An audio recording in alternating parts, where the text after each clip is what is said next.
Okay, so welcome to the Solar Ash speedrun routing guide. This will be for True Ending Restricted, but this also kind of plays into any percent because it's just the very ending of the run that is going to be different, but this goes for both of them.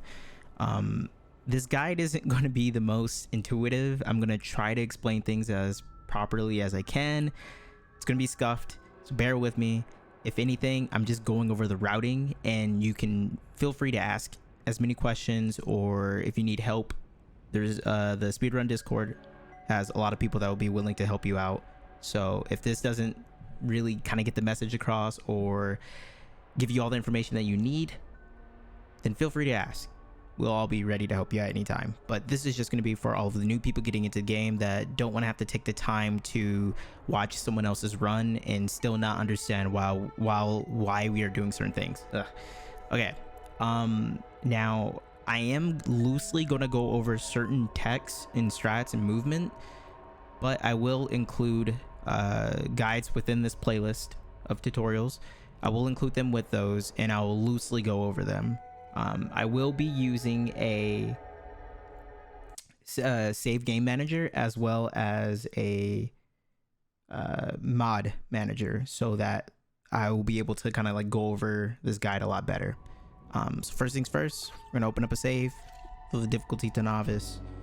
The reason why we do that in particular is so that certain enemies are easier to kill and we aren't getting one tapped by everything. So here we are. As you can see, I have my player speed and my coordinates because I'm using the mod manager. So we're just gonna hold the skip key, load right in. Here we are. So first things first, the triple jump. Now, once again, I will be including Brian's tutorial on this, but just to loosely go over it, it's one of the biggest things that we will use throughout this entire guide, movement wise. Pretty much what we are going to be doing is, you know, as we're skating around, I'm going under the assumption as well that you've most likely played through the game entirely, so you kind of understand a little bit of the mechanics. But we're gonna be skating around, and to do the triple jump, we want to boost and jump at the same time, kind of like this. But because of its timing, you'll be able to actually do kind of like a double jump. If you saw there, like I'm jumping without doing the flip like that. And pretty much if you get the timing down properly, and it's not super precise, so you can actually practice this pretty well. You want to get the timing down, and then you want to do that third jump kind of at the apex, but then also with a nice rhythm to it. Brian explains this a lot better than I do, but boom, like that. That's the triple jump, like this. So pretty much as Ray wakes up here, we want to come right over here, and we want to triple jump right up to this little ledge here. If I can get it. There we go. So we want to triple jump right up here. We're gonna hop up, hit another triple jump, and ride right on through these boxes. And on top of this rubble right here, we want to triple jump again. Boom. So to kind of give you a little bit more information on when it comes to mantling ledges, because this is going to be kind of a big one right here that we're gonna have to do. And this has been disproven by the devs, but for some time it was believed that if you attack, then you will mantle better. But what it really is, and this, it was disproven, so none of it could be exact anymore, and I'm not entirely sure either. But as you see, when Ray mantles, it's kind of slow. She does like this little hop, boom, like that, and speed wise it's not fast at all. But if you attack, you can kind of do like a glide up on some of these ledges, and she will keep all of her momentum and just kind of like move up the ledge without doing this, like, you know, little pause for the mantle. So right from right here, we are going to triple jump up to this ledge. It may not look like you won't be able to make it, but with practice you will. And it's not that bad, because like I said, when you melee around this little bottom section here, we're gonna slide right up. So we're gonna do that now, just like that. You can kind of see Ray slides up, and I don't have to do the mantle. You can land down there and you can just, you know, come up to this little wall here and triple jump right up. But this is pretty much the first, you know, major skip going on here, which is going to be this tree. I'm going to pull up my save files or right here. So F5, save my position. So this way, if I need to, I'll be able to load right back so I can go over this explanation better. You can find the mod manager as well as the save game manager inside of the Discord. All of those resources are there. So by all means, go get them, be able to, you know, practice game, practice your routing, practice strats. It'll help out tremendously, especially without having to reload into a save and do, you know, the pathing like all over again. You'll be able to just go right back to where you were because of the save position. So pretty much what we're going to do now is the first major skip, I would say, because there's a cutscene or a little animation that when we go towards the end of this little hallway, you know, through the archway, Ray's going to see the world and she's going to jump down, and we're going to avoid that because it wastes a decent chunk of time. So instead, what we're going to do is we are going to triple jump up to this branch here. So it can be a little awkward. I'm not the best at doing it, clearly, but we're just going to get it now. There we go. You can also mantle it. But fair warning, as you see, Ray kind of slides. There is an invisible wall that I will say you can go based off of this little, you know, defining line here off the shadow. Anything past this, Ray will fall. Now, I can put up, with this mod manager, I can put up walls, but it'll kind of mess with my game file a little bit, and it'll kind of mess with the rest of the run. So I won't do it, but just kind of, you know, use the thought process of this falling right here. So if you go past this, it'll push you off to the bottom right. But you can, so see, you can kind of get pushed off to the bottom right, and Ray would just kind of do this weird slide away. Okay, so instead, what we are going to do is once we get up here, we want to double jump up to this pillar. From here, you can go to this top section. You can go from here. You can go pretty much anywhere from this top section. Before, what we would do is triple jump up to this pillar here to make it easier. So there are two places that we can go. We can go down here. So we're going to triple jump around this wall and land down here, or we can triple jump up to here. I will show you going around the wall. If you decide to go up to the top, it's still the same thing, but pretty much what we want to do is from this pillar where we're standing, we want to triple jump. Did it double? Okay. We want to triple and save our third jump right when we get past. So then that way we don't get stuck. You can kind of land in this little pocket here and get yourself out through triple jumping. But if you land directly in between this wall and the cliff, you will be stuck and pretty much soft lock, and you will have to restart your run. So now that we got over there, this is where the run truly begins, I guess. So we just want to dash off, and we want to keep our camera up because we are going to be manipulating the gravity. As you see, Ray kind of does this like little gliding, and we just want to land right over here. So we got through all of that just from jumping from this little section here, and we used our camera, and that there's going to be a lot of that during this run. If you play through the game, you can see there's some moments where camera manipulation and gravity manipulation is a thing. We're going to be using that a lot. So now we just want to use our movement. We want to triple jump through the clouds. Doing a double jump is faster than triple jumping constantly. So you don't want to continuously triple jump. You want to double jump through the clouds. Now that we have made it up here, we want to make a right, come all the way up here to the first eye. There are two different ways of doing this. There's one way of taking the tree, but I'm not going to go over that. It is a little bit more, I guess I could say, you know, intermediate to being expert level of movement as far as the game. So instead, we're just going to continue right through. So as you see, there will be moments like this during the game where as soon as you pass a certain, like,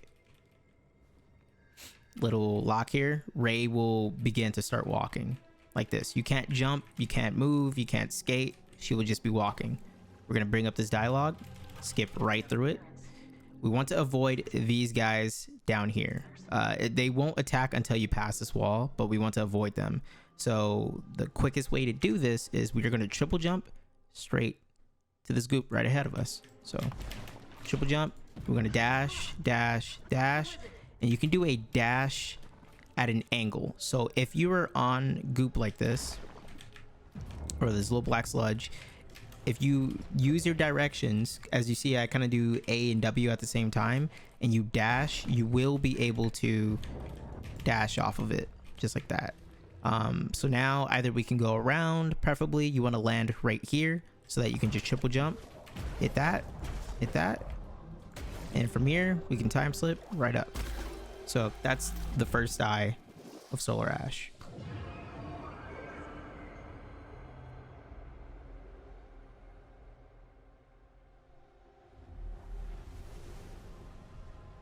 And as soon as we load in, right when we get the chance to bring up our escape menu, we want to quit to main menu. The reason why we are doing this is because of us skipping cutscenes, and this is something that's going to be carrying on throughout the rest of the game as well. Because we're skipping cutscenes, we're not going the, you know, the way that the game wants us to, or we didn't talk to Sid, we didn't do any of that. When we continue through, if I didn't quit to menu and we went for the other eyes, we will be soft locked. We will see the animation of the anomaly flying around.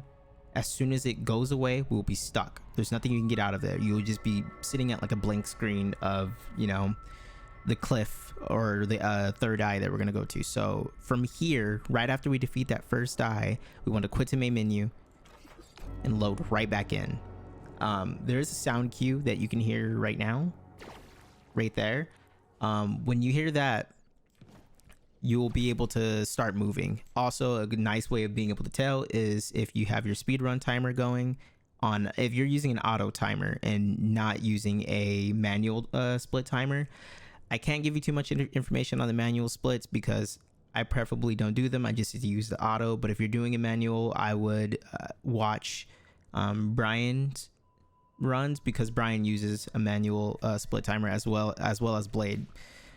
So with an auto, the timer will start going while you're at a black screen. You can actually move, and because of the way that Ray moves in this game, as you see, she doesn't move based off of the camera. She moves based off of where she is looking. So I can have my camera absolutely anywhere, as long as I'm holding, you know, W and going straight. Ray will continue that pathway.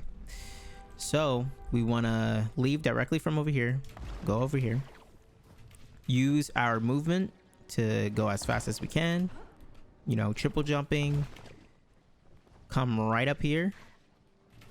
You can kill this guy if you want to, and we want to triple jump straight to the checkpoint. From there, we want to triple jump straight over here. As soon as we get here while we're in the air, as you see, we have the opportunity to be able to time slip. So we're going to activate that as we're in the air and time slip straight to the first grapple. Now, you would think maybe we time slip again, but we don't have to. Because of how this game works, you can actually attack it while you're in the air, and you'll be able to do that grapple without having to pull yourself to it. You can just attack it. So what I did there was I did a dash jump like I showed earlier for getting to the first eye. You want to dash jump straight across and use your attack, hit that grapple, make it over to the second one, and you can finish this eye.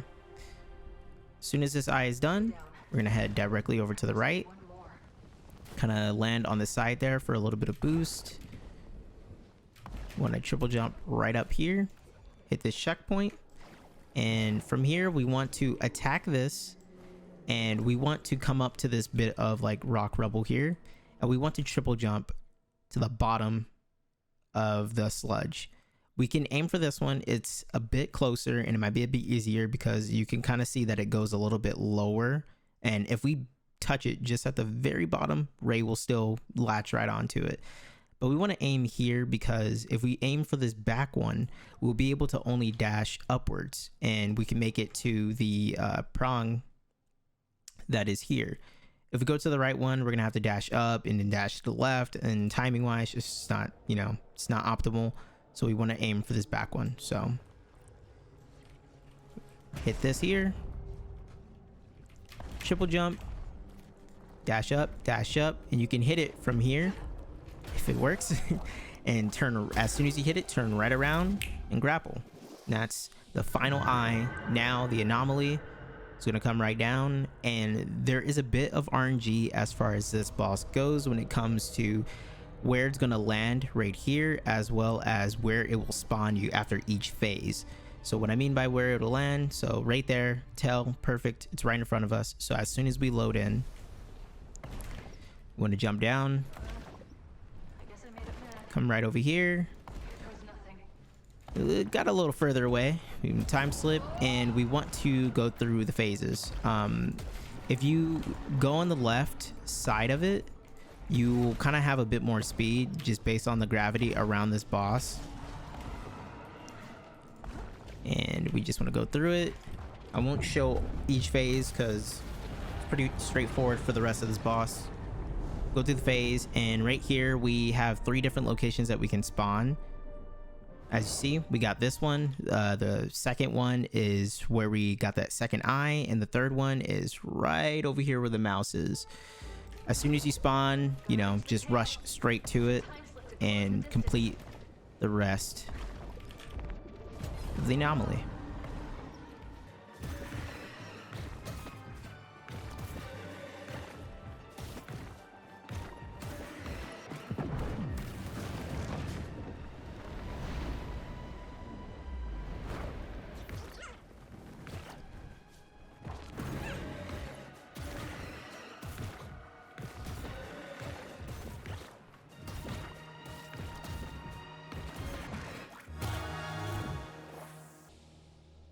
Okay, so now we have just defeated the anomaly. As soon as we are able to start cutting through the dialogue, that's exactly what we want to do. We just want to spam through it. We don't need to sit here and listen to the echo to speak to Ray. Crushes us. On to Capital. Capital is where you're going to actually start using a little bit more of difficult routing and stratting. So this is where I would suggest you do a lot of your practicing, because from the rest of this entire routing for this guide, the difficulty level jumps, because as of right now we've mainly just been utilizing triple jumping. Now we're going to introduce rail slipping. We're also going to introduce a bit of camera gravity manipulation. We're going to introduce partying on a rail. So all of that can be very overwhelming, especially if you have not practiced it. So you want to skip through this dialogue, hit the bottom one, and as soon as Sid tells us that we need our armor, we want to repair our shield. You have to. So it's kind of nice to know the placement as far as where to put your mouse, bottom and then top, as you click through. Now once we are done talking to Sid, we are moving on to Capital.